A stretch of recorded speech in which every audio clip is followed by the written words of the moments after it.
প্রিয় দর্শক, আমাদের মানিকগঞ্জে কিনা সবজি পাওয়া যায়, সব ধরনের সবজি কিন্তু পাওয়া যায়। একেবারে শসা থেকে শুরু করে যাবতীয় যে ধরনের সবজি আছে সব কিন্তু আমাদের এই মানিকগঞ্জ জেলায় কিন্তু উৎপন্ন হয়। দেখতে পাচ্ছেন প্রিয় দর্শক, একেবারেই কিন্তু মন দিয়ে ছোট এক ছেলে, তার বয়স হবে মাত্র 12 বছর। সে দেখেন কত সুন্দরভাবে নিজ ধ্যানে তার মতো সে ঢেঁড়সগুলো তুলতেছে। প্রিয় দর্শক, এই ঢেঁড়স কিন্তু কাঁচা, কিন্তু আপনারা জানি না কেউ কাঁচা খাইছেন কি না।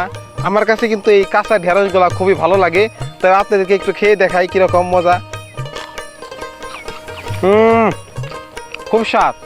এই বয়সের পোলাপান হচ্ছে ঘুরে বেড়াইবো, ঘুরবো, কারবো, খাইবো। আর সে এই বয়সে তার বাবার সাথে কিন্তু দেখতে পাচ্ছেন প্রিয় দর্শক কাজ করতেছে। তার বাবা হচ্ছে ওই জায়গায় দেখেন ভেন্ডি ক্ষেত নিরাইতে, আর এই পাশে দেখেন তার ছেলে হচ্ছে এই ভেন্ডিগুলো কিন্তু সুন্দরভাবে তুলতেছে।